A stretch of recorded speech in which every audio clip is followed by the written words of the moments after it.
Welcome to my channel. आज हम accounting ratio करेंगे जो टर्म 1 में आप लोगों को आएगा। उसके पहले सारे कॉन्सेप्ट्स जो है स्टेप बाय स्टेप हम समझेंगे, उससे रिलेटेड कुछ क्वेश्चंस करेंगे, ठीक है, जो सारे अलग अलग टाइप्स के क्वेश्चंस, डिफरेंट टाइप के क्वेश्चंस, ताकि आप ऑब्जेक्टिव क्वेश्चंस उसके कर पाओ, राइट। एमसीक्यू, लेकिन एमसीक्यू करने के लिए आपको डीप नॉलेज होना बहुत ज़रूरी है। तो डीप नॉलेज अगर होगा तो आप किसी भी टाइप के क्वेश्चंस को आप इजीली कर सकते हो, ठीक है ना, इजीली हैंडल कर सकते हो। तो चलिए स्टार्ट करते हैं हम। रेशियो बेटा 4 टाइप्स का है: liquidity ratio, solvency ratio, activity ratio और profitability ratio, right. Activity ratio और सॉल्वेंसी रेशियो को हम प्योर रेशियो कहते हैं। प्योर का मतलब होता है कि जिस तरह से आप देख रहे होगे कि 5/2 है, तो 5/2 2 से हमने डिवाइड किया तो 2.5:1। डेनोमिनेटर हमेशा 1 होना चाहिए। ऊपर आपका पॉइंट में भी आएगा आंसर, तो कोई बात नहीं। पॉइंट के 2 डिजिट तक ले सकते हो आप, 2 डिजिट तक ही लेना चाहिए अप्रॉक्सीमेटली। तो इसे हम प्योर रेशियो कहते हैं बच्चे। लिक्विडिटी रेशियो में हमारा 2 रेशियो हमें पढ़ना है। सॉल्वेंसी में हमें 4 रेशियो पढ़ना है। एक्टिविटी रेशियो, जिसको टर्नओवर रेशियो भी कहते हैं, इसका आंसर हमेशा टाइम्स में आएगा। लाइक 5/2 है तो 2 से हमने डिवाइड किया तो 2.5 टाइम्स, तो ये आपका टाइम्स में इसका आंसर आता है। इसमें 4 टाइप के क्वेश्चंस होंगे, यानी रेशियो 4 टाइप्स का होगा। प्रॉफिटेबिलिटी रेशियो हमेशा परसेंटेज में होगा। सपोज करो कि 5/2 है, इंटू 100 हमने किया तो ये आ गया 250%। तो ये कोई ज़रूरी नहीं कि 100 से कम होना चाहिए, 100 से ज़्यादा भी हो सकता है परसेंटेज। तो जो भी परसेंटेज आएगा उसका आंसर आप इस तरह से लिखोगे। तो ये इसमें जो प्रॉफिटेबिलिटी रेशियो है, इसमें हमें 5 टाइप्स के रेशियोज हमें पढ़ने हैं, यानी टोटल हम कहें तो 15 रेशियोज हमें इसमें पढ़ना है। अकाउंटिंग रेशियो में हमें 15 रेशियो पढ़ना है, राइट बेटे। तो आज हम डिस्कस करेंगे लिक्विडिटी रेशियो और उससे रिलेटेड कुछ क्वेश्चंस करेंगे। तो चलिए स्टार्ट करते हैं। लिक्विडिटी रेशियो में बेटा क्या है हमारा कि कुछ की पॉइंट, कुछ जो इम्पॉर्टेंट पॉइंट्स हैं उसका आपको बहुत ध्यान रखना है। जैसे डेटर्स में से आप प्रोविजन फॉर डाउटफुल डेट्स को लेस करके जो वैल्यू आएगा, नेट वैल्यू, हमें वो डेटर्स चाहिए होगा, ना कि एक्चुअल डेटर्स चाहिए होगा, ठीक है। हमेशा इस चीज़ का ध्यान रखें। नेक्स्ट पॉइंट है आपका इन्वेंट्री स्टॉक। ये इन दोनों एक ही बात है। तो इनमें से आप हमेशा इग्नोर करेंगे loose tools and spare parts. कब करेंगे? जब आपको करंट रेशियो निकालना हो। क्या निकालना हो? करंट रेशियो निकालना हो। करंट रेशियो निकालना होगा तो आप इसको इग्नोर कर देंगे। इसको वर्किंग कैपिटल रेशियो भी कहते हैं बच्चे। कई बार वर्किंग कैपिटल टर्नओवर रेशियो अलग है, वर्किंग कैपिटल रेशियो और current ratio is the same thing. तो ये सेम होता है, ये चीजें आपको ध्यान रखनी है। अब इससे रिलेटेड किस किस टाइप के पॉइंट्स आ सकते हैं करंट एसेट्स और करंट लायबिलिटीज को फाइंड आउट करने के लिए, तो कुछ आप इंपॉर्टेंट जो फॉर्मूला है उसको आप याद रखें। वर्किंग कैपिटल इक्वल टू होता है current assets minus current liabilities. Total assets होता है equal to non current assets plus current assets. इन दोनों को अगर आप ऐड करते हो तो आप क्या पाते हो? Total assets. आपने बैलेंस शीट से हमारे साथ पढ़ी होगी, तो मैंने बैलेंस शीट में बताया होगा कि एसेट्स का जो होता है कंपनीज की बैलेंस शीट में, एसेट्स 2 ही तरह के होते हैं, right, non current assets and current assets. तो ये टोटल एसेट्स हो जाएगा। दूसरा एक आपका है कि total assets equal to total liabilities होती है। अब लायबिलिटीज टोटल कैसे होगा? तो shareholder funds plus non current liabilities plus current liabilities. अगर हम इन तीनों को ऐड करते हैं तो हमारा फाइंड आउट होता है टोटल एसेट्स, जिसको हम टोटल लायबिलिटीज के साथ। तो कई बार आपको करंट लायबिलिटीज निकालने के लिए और करंट एसेट्स दे रखा होगा, तो आप इस फॉर्मूले का यूज करेंगे और लिखने का मेथड ऐसा ही होगा जैसे मैं आपको बता रहा हूं। टोटल डेप्ट होता है non current liabilities plus current liabilities. अब इसमें करंट लायबिलिटीज आपको निकालने के लिए क्या होगा? टोटल डेप्ट में से नॉन करंट लायबिलिटीज को आप माइनस करोगे तो आपका करंट लायबिलिटीज निकल जाएगा। तो ये आपका करंट रेशियो का फाइंड आउट करने का टोटल फार्मूला हमने आपको बता दिया, इसी से आपके सारे क्वेश्चंस होगा वो सॉल्व होगा। आइडियल रेशियो है बेटा 2:1 का रेशियो आपका आइडियल रेशियो कहलाता है, राइट। अब आते हैं हम दूसरा रेशियो इसका जो है वो है आपका क्विक रेशियो। क्विक रेशियो को 3 नामों से जाना जाता है, quick ratio, liquid ratio, acid test ratio, equal to quick assets upon current liabilities. अब क्विक एसेट्स कैसे फाइंड आउट होगा? Quick assets equal to current assets minus stock या इन्वेंट्री जो क्लोजिंग है, minus prepaid expense, minus advance tax, minus accrued income या outstanding income. अब इनको अगर आप माइनस करते हो, जनरली बुक्स वगैरह में आप देखोगे जो क्वेश्चंस आएगा उसमें स्टॉक या इन्वेंट्री अगर सिंपल है तो उसी को माइनस करना है, लेकिन अगर ओपनिंग या क्लोजिंग गिवन है तो आपको क्लोजिंग इन्वेंट्री को ही इसमें से माइनस करना है, ठीक है। एडवांस टैक्स या एक्रूड इनकम या आउटस्टैंडिंग इनकम एक ही बात होती है, एक्रूड या आउटस्टैंडिंग इनकम, ठीक है। इनमें से कोई भी होगा तो आप इसे माइनस करते हो। तो जब माइनस करते हो तो आपका क्विक एसेट्स निकल जाता है, करंट लायबिलिटी ऑलरेडी इस टाइप से आप निकाल सकते हो ऊपर के फॉर्मूले से। इसका आइडियल रेशियो 1:1 होता है, राइट। तो अब ये हमने यहाँ पे पढ़ लिया। अब हमारा क्या है कि इससे रिलेटेड कुछ हम क्वेश्चंस करेंगे और फिर आगे के जो रेशियो होगा वो स्टेप बाय स्टेप हम पढ़ेंगे। क्वेश्चंस है वो मैं आपसे करके बता रहा हूँ कि compute the current ratio. Current ratio आपको फाइंड आउट करना है। ट्रेड रिसीवेबल्स यानी सन्ड्री डेटर्स गिवन है, प्रीपेड एक्सपेंस है, कैश एंड कैश इक्विवेलेंट्स है, मार्केटेबल सिक्योरिटीज है, लैंड एंड बिल्डिंग हमें नहीं लेना है क्योंकि ये फिक्स्ड एसेट्स है और ये सारे हमारे क्या है करंट एसेट्स हैं, राइट। इसके बाद आते हैं बिल्स पेबल, ये करंट लायबिलिटीज है, भी हमारा करंट लायबिलिटीज है, डिबेंचर्स हमें नहीं लेना है क्योंकि ये लॉन्ग टर्म बोरिंग्स हैं, राइट। ये हमारा करंट एसेट्स यहाँ पे आ गया एक, और ये एक्सपेंसेस पेबर ये हमारा करंट लायबिलिटी। रिलेटेड कैसे क्वेश्चंस को हम सॉल्व करते हैं अगर प्रॉपर तरीके से किया जाए तो देखें, अगर ऑब्जेक्टिव है तो आप सिर्फ कैलकुलेशंस करके डायरेक्ट ही आप आंसर्स को फाइंड आउट कर सकते हैं। अब देखिए यहाँ पे आपका पहले तो आप current ratio equal to current assets working note 1, current liabilities working note 2 में हम कैलकुलेट करेंगे, ये स्पेस पहले हम छोड़ देंगे। अब आते हैं हम वर्किंग नोट्स करते हैं। वर्किंग नोट्स में हमारा पहला पॉइंट होगा करंट एसेट्स का, जो है ट्रेड रिसीवेबल्स उसको लिखिए, prepaid expense, cash and cash equivalents plus marketable securities plus inventories. अब इन सारी चीज़ों को लिखने के बाद रुपीज़ देके ये कॉमन रुपीज़ को ले लेते हैं और इसमें सारी वैल्यू आप लिखेंगे। तो ये आपका ट्रेड रिसीवेबल्स की वैल्यू है, ये आपका प्रीपेड का एक्सपेंसेस है प्लस 40,000 प्लस 50,000 प्लस 50,000 और प्लस 80,000 आपका इन्वेंट्रीज का हो जाएगा, राइट। तो टोटल ये 4 लाख आपका आ जाता है। इसी टाइप से आप करंट लायबिलिटीज फाइंड आउट करेंगे, bills payable plus sundry creditors plus expenses payable. अब इन तीनों को अगर हम ऐड करते हैं तो ये 21 लाख और 80,000 हो रहा है, इनको ऐड करिए, ये आ गया आपका 2 लाख। अब इसी दोनों वैल्यू को हम क्या करेंगे करंट रेशियो में हम ऊपर पुट करेंगे, यानी 4 लाख डिवाइडेड बाय 2 लाख तो 2:1 होगा, तो रेशियो 2:1 हो जाएगा। यही आपका आंसर आया और आंसर को हम बॉक्स में कर देते हैं अगर हमें सॉल्व करने के लिए आता है तो। वैसे ऑब्जेक्टिव आना है तो डायरेक्ट ही आप कैलकुलेट करके इसको कर दें। अब आते हैं हम क्वेश्चन नंबर 2 पे। क्वेश्चन नंबर 2 में भी करंट रेशियो फाइंड आउट करना है, थोड़ा सा डिफरेंट है इसलिए मैं बता रहा हूँ। टोटल एसेट्स आपका 10 लाख है, फिक्स्ड टेंजिबल एसेट्स 5 लाख है, शेयर होल्डर फंड 6,40,000 है, नॉन करंट इन्वेस्टमेंट्स आपका 3 लाख है, नॉन करंट लायबिलिटी 2,60,000।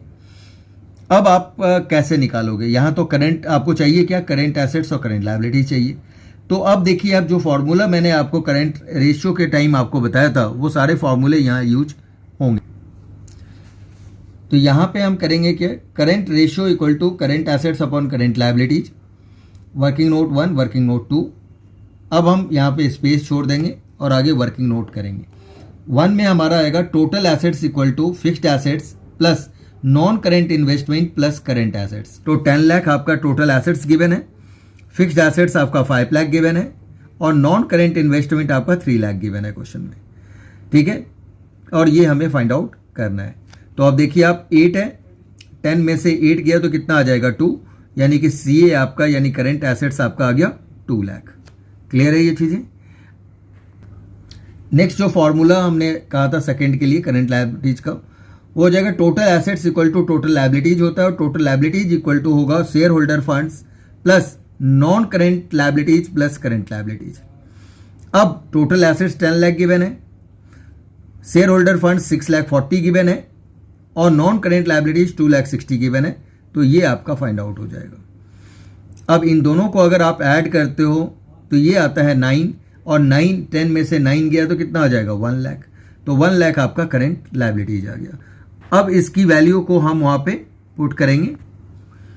अब ये हमने करंट रेशियो इक्वल टू जो हमने लिखा था फॉर्मूला, उस पर करंट एसेट्स कितना आया 2 लाख वर्किंग नोट 1 में, वर्किंग नोट 2 में करंट लायबिलिटीज कितना आया 1 लाख। इसको हमने डिवाइड किया तो 2:1 आ गया। यही आपका आंसर हो जाएगा। राइट, क्लियर हो गया होगा। Next question number 6, current ratio है 2.5, इसका मतलब 2.5:1 हो गया। वर्किंग कैपिटल आपका गिवन है बेटा, और calculate the amount of current assets and current liabilities, यानी करंट एसेट्स और करंट लायबिलिटीज ये दो चीजें आपको फाइंड आउट करनी है।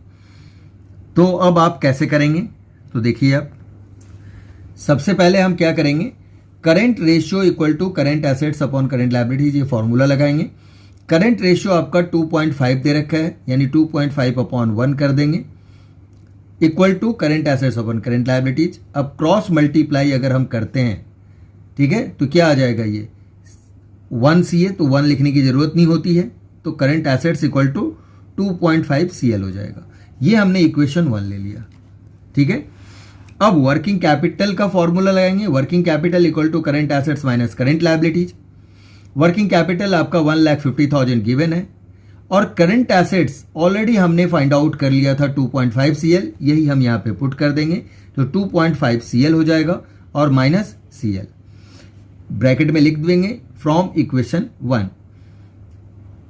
राइट, लेकिन अगर ऑब्जेक्टिव क्वेश्चंस के पॉइंट ऑफ व्यू से देखें तो ये सब करने की जरूरत नहीं है। फिर आपका 1,50,000 आएगा, 2.5 में से 1 माइनस करते हैं तो 1.5 आ जाएगा, तो 1.5 CL आ जाएगा। अब CL इक्वल टू हो जाएगा 1,50,000 और डिवाइडेड बाय 1.5, पॉइंट हटाया हमने, एक जीरो दे दिया।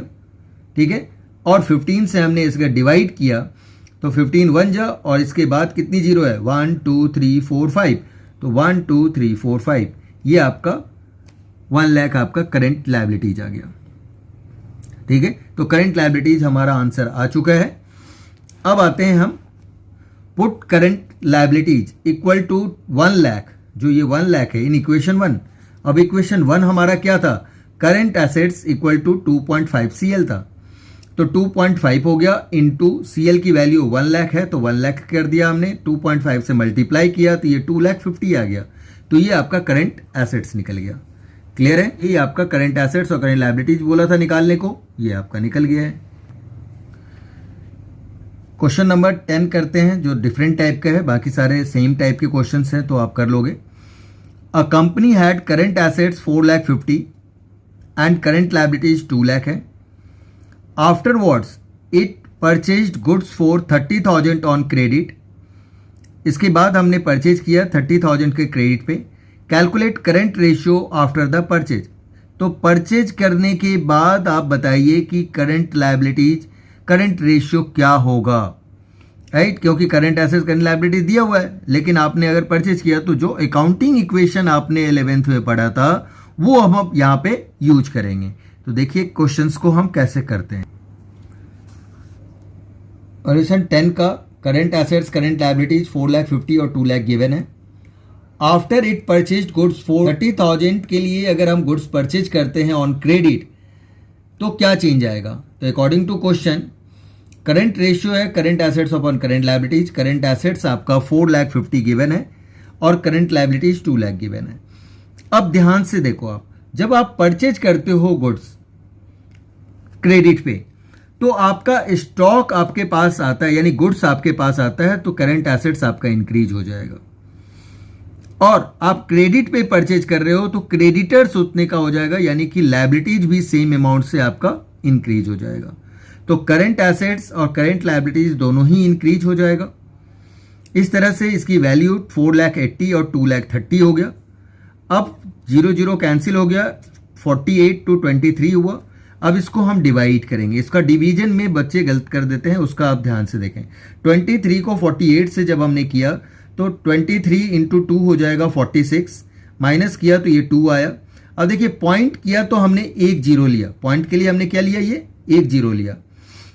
तो 23 से देखा डिवाइड नहीं हो रहा है, तो हमने क्या किया, फिर से एक जीरो लगाया यहाँ पे, फिर हमने ये दूसरा जीरो लिखा। ठीक है, अब 200 हो गया। अब अगर हम देखते हैं तो ये आपका 8 से डिवाइड होगा। ठीक है, और इसके बाद फिर आपका आता रहेगा, तो इस तरह से 2.08 और ये 5 से ज़्यादा ही आएगा, तो हमने अप्रॉक्सीमेट ले लिया 2.09:1, क्योंकि 5 या 5 से ज़्यादा होता है तो एक इसमें हम ऐड कर देते हैं, तो इसीलिए 8 में एक 1 ऐड कर दोगे तो ये 9 हो जाता है। ठीक है, तो ये आपका 2 डिजिट तक निकाला और ये आपका आंसर आ गया। क्लियर है? नेक्स्ट क्वेश्चंस करते हैं। अब देखिए आप क्वेश्चन नंबर 15, यहाँ state giving reasons whether the current ratio will improve or decline or will have no effect in each of the following transactions if current ratio is 2:1 है। Right, यहाँ पे आपसे कह रहा है क्या कि आपको बताना है कि करंट रेशियो इंप्रूव होगा, डिक्लाइन होगा या नो इफेक्ट होगा, यानी नो चेंज होगा। ठीक है, तो करंट रेशियो आपका क्या दे रखा है, 2:1।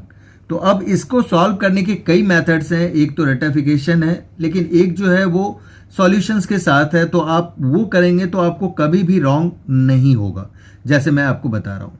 तो आप देखिए, तो हम इसमें करेंगे क्या, current ratio equal to current assets upon current liabilities equal to 2:1 है, यानी 2:1।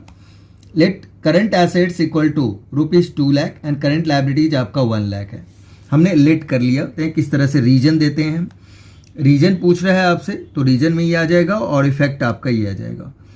तो let cash paid to trade payable be 50,000। हमने ले लिया कि ट्रेड पेबल को जो हम पे कर रहे हैं वो कैश हमने 50,000 लिया। 50 क्यों लिया, कि इजीली कैलकुलेट हो जाए। हमें तो सिर्फ ये जानना है कि ये इंप्रूव हो रहा है, डिक्लाइन हो रहा है, क्या हो रहा है, यानी जो रेशियो दिया हुआ है 2:1 उससे कम हो रहा है, उससे ज़्यादा हो रहा है, या कि सेम आ रहा है, ये जानना है हमें। तो अब देखिए अब क्या करेंगे हम, अब ध्यान से वही अकाउंटिंग इक्वेशन वाला तरीका यहाँ पे यूज होगा बेटा। कैश हम पे कर रहे हैं ट्रेड पेबल को, ट्रेड पेबल हमारी लायबिलिटीज है और कैश हमारा एसेट्स है। जब हम पे करते हैं तो कैश भी आपका कम होगा, और जब लायबिलिटीज को पे करोगे तो उतनी लायबिलिटीज भी आपकी कम हो जाएगी, यानी बर्डन कम हो जाएगा। राइट, तो इस तरह से क्या आ जाएगा कि 2 लाख में से 50 गया तो 1,50,000 आ गया, और 1 लाख में से 50 गया तो 50 आ गया। इसको जब आप डिवाइड करते हो तो 3:1 आ जाता है, यानी 3:1। अब देखिए 2:1 से ये ज़्यादा हो गया, क्योंकि ये 3 आ गया, 1 तो सेम ही रहा, तो 2 की जगह पे 3 आ गया, यानी कि ज़्यादा हो गया, तो इसका मतलब इंप्रूव हो गया। तो यहाँ effect on current ratio is improve. Clear हो गई बात? नेक्स्ट पॉइंट है आपका, अब देखिए bills payable discharge, second B point है, और सी पॉइंट है bills receivable endorse to a creditors.